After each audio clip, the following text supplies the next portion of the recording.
दोस्तों, जून 2020 का वो दिन जब पूरा देश हिला था। गलवान वैली के ठंडे पहाड़ों में एक गर्म झगड़ा हुआ जिसमें भारत के 20 वीर जवान शहीद हो गए। ये क्लैश किसी छोटी मोटी घटना से नहीं बल्कि सालों से बढ़ती हुई टेंशन्स का नतीजा था। चाइना के सोल्जर्स ने पहले से तैयार करके रखे हुए हथियारों के साथ हमारे जवानों पर हमला किया, वो भी बिना गोलियों के। लेकिन उस रात ने खून बहा दिया। ये एक ऐसी लड़ाई थी जिसमें तलवार नहीं, लोहे के रॉड, नेल्स वाले डंडे और पत्थर इस्तेमाल हुए। लेकिन इस घटना का असर सिर्फ बैटलफील्ड तक सीमित नहीं रहा। पूरे भारत में लोगों का गुस्सा फूट पड़ा। बॉयकॉट चाइना का स्लोगन हर जगह सुनाई दिया। ये क्लैश ने दोनों देशों के रिश्ते एक वर्स्ट सिचुएशन पर पहुंचा दिए। गलवान क्लैश के बाद भारत ने तुरंत अपने बॉर्डर सिक्योरिटी को बूस्ट किया और स्ट्रेटेजिक लेवल पर भी डिसीजंस लेने लगे। गलवान की लड़ाई ने ये साबित कर दिया कि इंडो चाइना रिश्ते अब सिर्फ डिप्लोमेसी पर नहीं बल्कि ग्राउंड लेवल की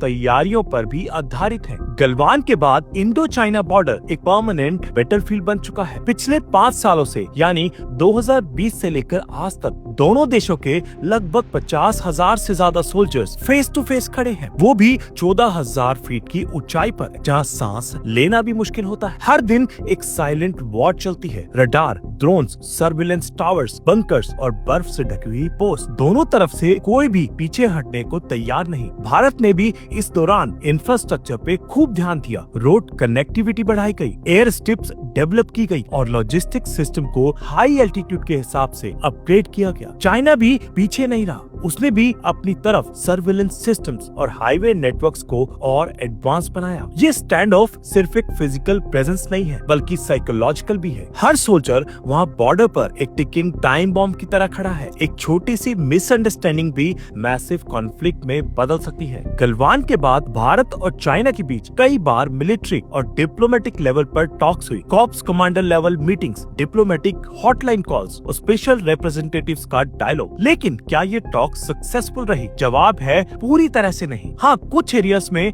डिसएंगेजमेंट जरूर हुआ, जैसे पैंगोंग टीएसओ लेक के पास से टैंक्स और ट्रूप्स वापस लिए गए, पर डेप्सेंग और डेमचोक जैसे फ्रिक्शन पॉइंट्स अभी भी अनरिजॉल्व्ड है। चाइना बार बार म्यूचुअल रिस्पेक्ट की बात करता है पर उसके एक्शंस ट्रस्ट के अगेंस्ट होते हैं। कभी पीएलए सोल्जर्स इंडियन पेट्रोल्स को रोकते हैं तो कभी नई रोड्स और आउटपोस्ट बना देते हैं डिस्प्यूटेड एरियाज। इंडिया भी डिफेंसिव मोड में नहीं है। भारत ने भी इंफ्रास्ट्रक्चर और डिप्लॉयमेंट में कोई कसर नहीं छोड़ी। 2024 में एक बड़ी खबर आई। इंडिया और चाइना ने एक बॉर्डर डिसएंगेजमेंट पैक्ट साइन किया। इस पैक्ट को लेकर कई एक्सपर्ट्स ने उम्मीद भी जगाई और सवाल भी उठाए। दोनों देशों ने कहा कि ये एक कॉन्फिडेंस बिल्डिंग मेजर है जिसमें कुछ एरिया से ट्रूप्स को वापस बुलाया जाएगा। लेकिन दोस्तों, असली सवाल ये है, क्या ये सिर्फ एक डिप्लोमेटिक ड्रामा था या असली पीस का पहला कदम? डिसएंगेजमेंट सिर्फ सिलेक्टेड पॉइंट्स तक सीमित था, जबकि बाकी एरियाज में टेंशन जैसे का तैसा बना रहा। ये पैक्ट एक पॉज बटन जैसा था, स्टॉप नहीं, जस्ट डीले। और इस डीले का मतलब है कि चिंगारी कभी भी फिर से भड़क सकती है। हिमालय के पहाड़ों को हम शांति और शुद्धता का प्रतीक मानते हैं, लेकिन आज वही हिमालय एक मिलिट्री फोर्ट्रेस बन चुका है। चाइना ने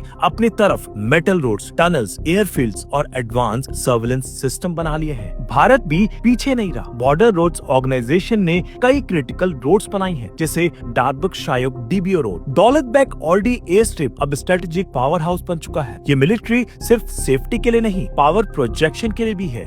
ड्रोनों का पेट्रोल, सैटेलाइट बेस्ड सर्विलेंस और स्नाइपर पोस्ट तक हाई एल्टीट्यूड में तैनात किए गए हैं। दोनों तरफ से एक साइलेंट मैसेज आ रहा है, we are ready for anything. Bharat के लिए सबसे बड़ी चिंता है अक्साई चीन, जिसे चाइना कंट्रोल करता है, लेकिन भारत उसे अपना हिस्सा मानता है। दूसरी तरफ चाइना को चिंता है भारत के इंफ्रास्ट्रक्चर बिल्डअप से, स्पेशली अरुणाचल प्रदेश और सिक्किम रीजन में। एक और मेजर कंसर्न है सिलीगुड़ी कॉरिडोर, जिसे चिकन स्नैक कहा जाता है। अगर यहाँ कुछ हुआ तो पूरा नॉर्थ ईस्ट भारत से कट सकता है। तो ये लड़ाई सिर्फ जवानों के बीच नहीं बल्कि दिमाग और मैप्स के बीच भी है, जहाँ हर मूव को 10 बार सोचना पड़ता है, वरना नतीजे भयानक हो सकते हैं। इंडो चाइना स्टैंड ऑफ के बीच भारत ने ग्लोबल पार्टनरशिप्स को मजबूत किया। Quad alliance, America, Japan, Australia और भारत का ग्रुप अब इंडो पैसिफिक में चाइना का काउंटर बन गया है। वहीं चाइना भी पाकिस्तान, रशिया और सेंट्रल एशिया के साथ मिलिट्री और इकोनॉमिक लिंक्स बढ़ा रहा है। है। ये टेंशन भारत को वेस्ट के करीब ले गया है। डिफेंस डील्स, जॉइंट ड्रिल्स और टेक कोलैबोरेशन बढ़ चुकी हैं। चाइना भी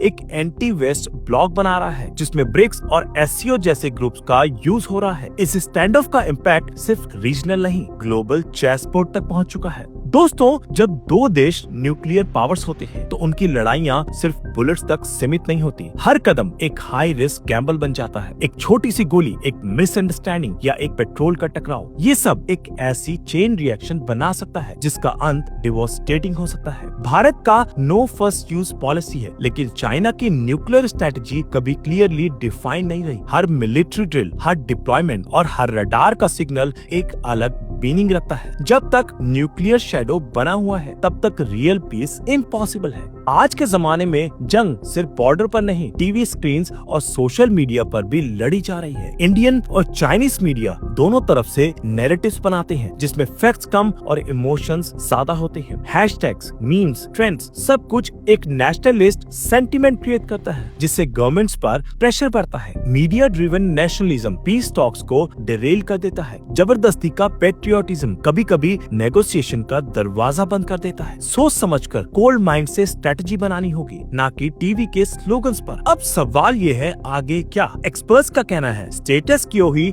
अब न्यू नॉर्मल बन गया है। भारत और चाइना न दोस्ती कर पा रहे हैं, न पूरी तरह से दुश्मनी छोड़ पा रहे हैं। अगर एक और गलवान जैसा इंसिडेंट हुआ तो इसका इम्पैक्ट सिर्फ बॉर्डर पर नहीं, दुनिया भर के जियोपॉलिटिक्स पर होगा। इसलिए long term trust building, transparency और कंसिस्टेंट डायलॉग ही एक लौती रहा है। वॉर कोई सॉल्यूशन नहीं, और अगर ट्रस्ट नहीं बना तो रिस्क कभी भी रियल बन सकता है। दोस्तों, अगर आपको वीडियो पसंद आई हो तो हमारी वीडियो को लाइक करें, अपने दोस्तों के साथ शेयर करें और हमारे चैनल को सब्सक्राइब करना न भूलें। मिलते हैं नई वीडियो में एक और नए अमेजिंग टॉपिक के साथ।